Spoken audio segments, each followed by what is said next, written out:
ये देश के किसानों की ट्रेनिंग हुई है 13 महीने की।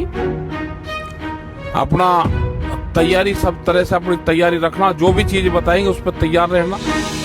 देश का नौजवान जो सरहदों पे है वो टैंक चलाएगा, देश का किसान ट्रैक्टर चलाएगा और देश का नौजवान ट्यूटर चलाएगा। ये ट्रिपल टी ही देश के काम आएगी। कि चमकीली कोठियों में बैठने वाले लोग सिर्फ पशु को दूध से ही मापते हैं।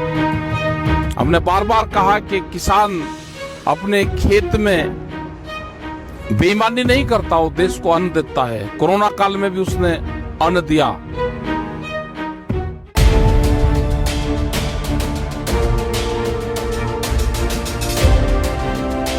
ਕੋਰੋਨਾ ਮਹਾਮਾਰੀ ਦੇ ਦੌਰਾਨ ਪਹਿਲਾਂ ਤੋਂ ਹੀ ਮਹਿੰਗਾਈ ਦੀ ਮਾਰ ਚੱਲ ਰਹੇ ਉਸਾਰੀ ਕਿਰਤੀਆਂ ਨੂੰ ਕੰਮ ਨਾ ਮਿਲਣ ਕਾਰਨ ਉਹਨਾਂ ਦਾ ਵਿੱਤੀ ਨੁਕਸਾਨ ਹੋਇਆ ਸੀ ਅਤੇ ਅਜਿਹੇ ਲੋਕ ਭਾਰੀ ਆਰਥਿਕ ਤੰਗੀ ਦਾ ਸਾਹਮਣਾ ਕਰ ਰਹੇ ਸਨ।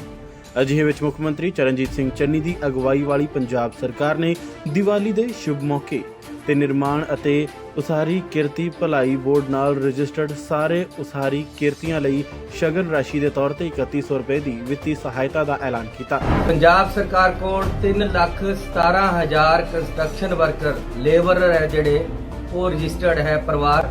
ਉਹਨਾਂ ਨੂੰ ਦੀਵਾਲੀ ਦੇ ਸ਼ੁਭ ਮੌਕੇ ਤੇ ਵਧਾਈ ਦਿੰਦੇ ਹੋਏ 3100 ਰੁਪਏ ਦੀਵਾਲੀ ਦਾ ਸ਼ਗਨ ਭੇਜ ਰਹੇ ਹਾਂ ਉਹਨਾਂ ਸਾਰੇ ਪਰਿਵਾਰਾਂ ਨੂੰ। ਇਸ ਦੇ ਨਾਲ ਹੀ ਹਰੇਕ ਉਸਾਰੀ ਕਿਰਤੀ ਨੂੰ ਅੰਤਰਿਮ ਵਿੱਤੀ ਰਾਹਤ ਦੀ ਇੱਕ ਹੋਰ ਕਿਸ਼ਤ ਦਿੱਤੀ ਜਾਵੇਗੀ। ਜੋ ਚੰਨੀ ਸਰਕਾਰ ਨੇ ਮਜ਼ਦੂਰਾਂ ਨੂੰ, ਗਰੀਬਾਂ ਨੂੰ 3100 ਰੁਪਇਆ ਦਿੱਤਾ ਹੈ, ਇਹਦੇ ਨਾਲ ਹੀ ਸਹਾਰਾ ਲੱਗ ਜੂਗਾ ਜੀ। ਕੋਈ ਆਪਦਾ ਦਾਲ ਪਾਣੀ, ਕੋਈ ਬੱਚਿਆਂ ਦਾ ਖਰਚਾ, ਇਹੋ ਜਿਹੀਆਂ ਸਹੂਲਤਾਂ ਲੈ ਸਕਣਗੇ ਇਹ ਜੀ। ਮੈਂ ਚੰਨੀ ਸਰਕਾਰ ਦਾ ਧੰਨਵਾਦ ਕਰਦਾ। ਸੂਬਾ ਭਰ 'ਚ ਲਗਭਗ 3.17 ਲੱਖ ਉਸਾਰੀ ਕਿਰਤੀ ਰਜਿਸਟਰਡ ਹਨ ਅਤੇ ਇਸ ਸੰਬੰਧੀ 90 ਤੋਂ 100 ਕਰੋੜ ਰੁਪਏ ਦੀ ਰਾਸ਼ੀ ਵੰਡੇ ਜਾਣ ਦੀ ਸੰਭਾਵਨਾ ਹੈ ਅਤੇ ਇਸ ਰਕਮ ਨਾਲ ਇਹਨਾਂ ਦੇ ਪਰਿਵਾਰ ਵਿੱਚ ਰੌਸ਼ਨੀ ਆਵੇਗੀ। सभी का धन्यवाद, नमस्कार। आज साल 2022 का पहला दिन, क्योंकि 2021 बड़ा संघर्ष का रहा किसानों के लिए, मजदूरों के लिए, देश के आदिवासियों के लिए। कोरोना बीमारी बहुत से 2021 में बहुत से चीजें झेल ली। बड़ा लंबा आंदोलन 1 साल का, कुछ चीजें हुई क्योंकि देश ने बहुत सी घटनाएं देखी, संघर्ष भी किया और कुछ उसमें सफलता भी मिली। आज 2022 का पहला दिन, तो सबके लिए पहले धन्यवाद। सबके लिए नया वर्ष मंगलमय हो, उनको उनके कारोबार में तरक्की हो, उनके जो भी वो बिजनेस कर रहे हैं, खेती किसानी वाले को अच्छी फसल हो, उसके अच्छी पैदावार उसको मिले, उसके दाम मिले, बीमारी से भी बचे। तो ये समस्त भारतीय किसान यूनियन की तरफ से सभी को नववर्ष मंगलमय हो। और आने वाले टाइम पे भारत सरकार से ये अपील है कि जो समझौता हुआ है उस समझौते पे भारत सरकार काम करे। जो फैसले हुए हैं उस पे फैसले पे काम करें। एमएसपी का एक बड़ा सवाल है, उस पे काम करें, उसकी कमेटियां बनाएं। और 2022 में प्रधानमंत्री ने कहा है कि 2022 में आमदनी दुगनी होगी, तो कल से दूसरा दिन है, उस तरफ भी जरूर ध्यान दें प्रधानमंत्री जी के। बहुत दिन पहले कहा कि आमदनी दुगनी होगी। आमदनी दुगनी का पहली सीढ़ी एमएसपी से जाएगी।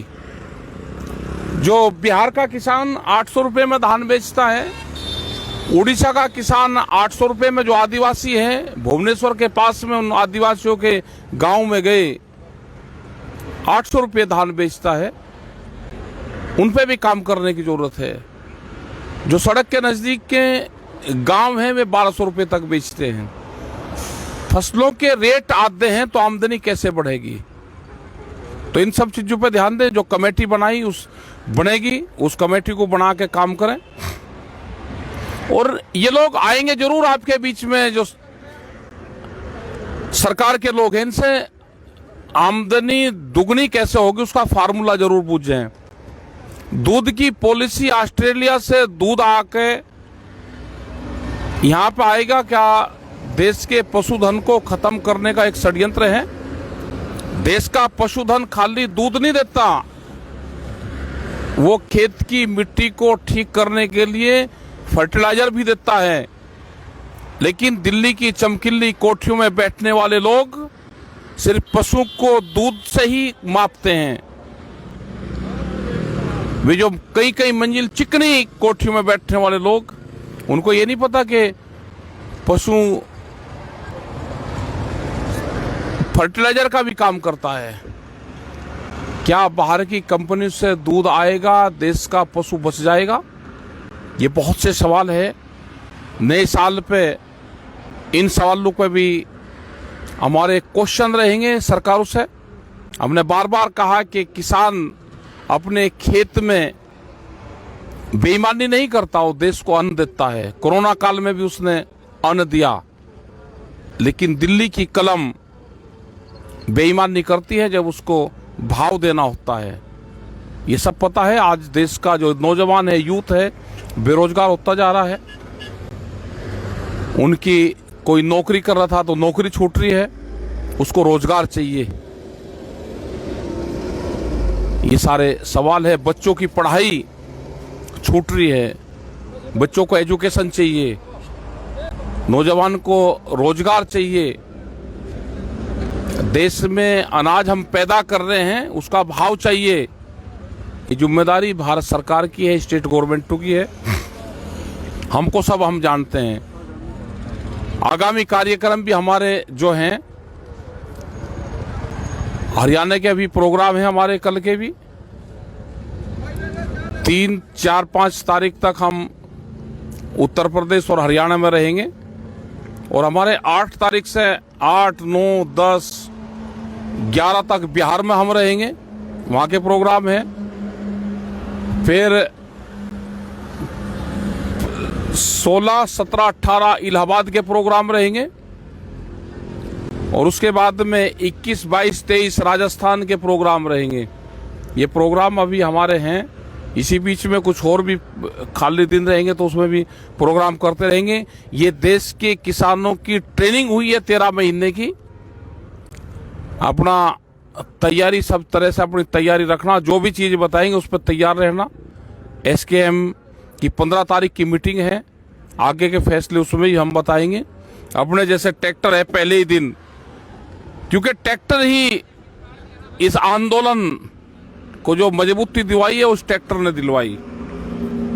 तो ट्रैक्टर खेत में भी चलता है, ट्रैक्टर सड़क पर भी चलता है। 10 साल पुराना ट्रैक्टर किसान कहाँ लेकर जाएगा, उस पर भी हमको ध्यान रखना है। ये बहुत सी पॉलिसी सरकारों की है, तो हम उस पर पूर्ण रूप से ध्यान रखेंगे। और देश का नौजवान जो सरहदों पे है वो टैंक चलाएगा, देश का किसान ट्रैक्टर चलाएगा और देश का नौजवान ट्यूटर चलाएगा।